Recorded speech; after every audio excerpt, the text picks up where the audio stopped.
Coming up on Terrified Nation, what can a garden teach us about democracy? In today's episode, I share my personal journey from seed pods on a balcony to raised beds and big dreams, and how tending a garden helped me understand what it means to keep showing up, even when everything falls apart. Tune in to Terrified Nation. If you've ever felt fear, doubt, or despair about the future of our country, you're not alone. Terrified Nation is a podcast for those ready to face hard truths with open hearts. Hosted by Debbie Lynn Molyneux, each episode explores how we can move beyond division and build a society rooted in care, courage, and connection. If this resonates with you, hit follow and leave a review on your favorite podcast platform. Now here's your host, Debbie Lynn Molyneux. Welcome back to Terrified Nation. I'm your host, Debbie Lynn Molyneux. And this season, we are diving into our big emotions: fear, anger, and despair. And we're learning how to move through them towards something that is more grounded, something that is more human, filled with compassion and nurturing, because that's what we need. And today, I want to talk with you about something that's unexpected. How a few seed pods and a lot of mistakes taught me something powerful about democracy. Now, I have never been much of a plant person, and I used to joke with my friends that I had black thumbs. And most houseplants did not survive under my care. And so years ago, I just decided that I wasn't meant to grow things in that way. And I had pets instead. That was kind of my level of responsibility. I needed that interaction to remember to take care. And then, of course, as it did for all of you, the pandemic hit. And suddenly I was scared that I might run out of food. And I remembered my grandma's stories about the Great Depression, how she grew up on this Kansas homestead and saved jars and strings and boxes, like everything you can imagine, just in case it might be helpful in the future. And all of a sudden, during the pandemic, I found myself doing the same. I stocked the freezer, I saved containers, I reached out to neighbors, and I started a garden. It was something that I really never thought I would do. My first garden was on the small north-facing balcony of my huge apartment building. And I only had 2 hours of direct sunlight every day. So I started from seeds, these tiny little green promises that were nestled into 72 Jiffy seed pods. Maybe you started with one of those Jiffy containers yourself. And every day I would check on them. And when a sprout or 2 or 3 would appear in a pot, I felt this like little spark of joy, like, oh my gosh, life is happening. I felt connected to nature somehow that I didn't know I was missing. And of course, out on the balcony, there was so little sun that I had to add grow lights. And at night, this balcony glowed like a spaceship. It was really funny.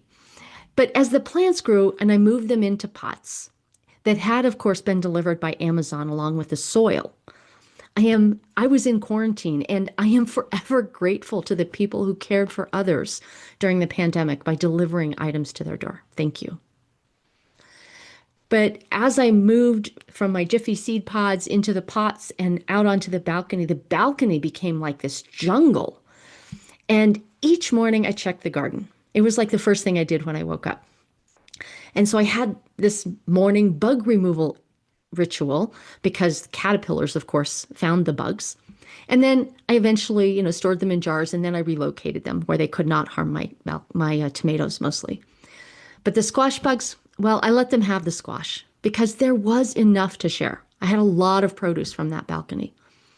And by the second year, I had learned a lot more. And I wasn't alone either. Sam, my partner, had finally arrived after a pandemic-sized delay. And the garden was even better in year 2. Now, the following year, our third garden, we moved into a house. We had a yard and real sunlight. No more grow lights. We decided to keep using the garden pots from the balcony because we didn't really know where was the best spot on the property for the garden. And so we experimented to figure that out. And it turns out it was in the middle of the yard, of course, where there was fewer trees and more sun. And we enclosed that potted garden with a chicken wire fence because the deer and the rabbits don't know how to share as well. And then we added this cheap plastic greenhouse that had these zipper doors. And Sam watered the plants daily. He took over the gardening, and I helped, a little. But by the 5th year, last year in 2024, well, we were exhausted. Life got heavy, and we hadn't even cleaned up after the harvest the previous year. The greenhouse zippers broke, and just getting into the garden felt like too much. So we skipped it. Our neglected paddock, which is what we call the garden, sat fallow for 18 months. But this year, with rising uncertainty again, we decided to go big. We want to feel like we can grow something that is both helpful to us and healthy for our bodies. So we bought, built, and filled these huge raised beds. And we're replacing that flimsy greenhouse with the broken zippers with a real structure that has doors that open easily so that access is simple. And it's taking more time than we thought to set it up right. But we're finally creating a garden that is both easy to maintain and fun to access and get out there and see all those wonderful plants grow. It's something that will outlast our residents in the house. We're planning for the future, for the long haul. And this is where along the way, I realized something.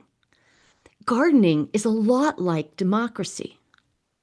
At first, it feels hard and it's really complicated and I didn't know what I was doing. It just was like, So I started small. And maybe for democracy, we start small too. Maybe it's just voting or just signing a petition. It's like planting in the pots. But over time, we learn more. We connect to our citizenship and we grow to value new perspectives and better solutions than what we alone can think about. And some years are harder than others. Things fall apart. Maybe there are too many or too few bugs. We get tired. Maybe we're bored with the same routine. But if we keep showing up, even just a little every day, we're laying the groundwork for something better. Because democracy, like a garden, needs care. It needs sunlight to avoid corruption. It needs water in the form of our attention. It needs us to pull the weeds and to manage the pests and to build strong fences when necessary to protect it from those who would do it harm. Most of all, our democracy needs us, not just on election day, but every season, every day, caring about our neighbors and the world that we're going to leave our children. This year, we outgrew the pots. And maybe, as a country, we're ready to outgrow the limits that we've put on ourselves too. Let's build something stronger together. And if you're feeling inspired, I would love to have you share this episode or leave a review on your favorite podcast platform because it helps more people find us to be inspired, to move beyond their fear, their anger, and their despair, to leave the world a better place. So if you're ready to grow something new, maybe it starts with this question. How will you grow democracy today? And then tomorrow? Join me next time. That's Terrified Nation, a podcast from American Future. If this episode moved you, please help others find it. Leave a review on your favorite podcast platform. For early access to new episodes, become a paid subscriber at terrifiednation.com. Join us next time.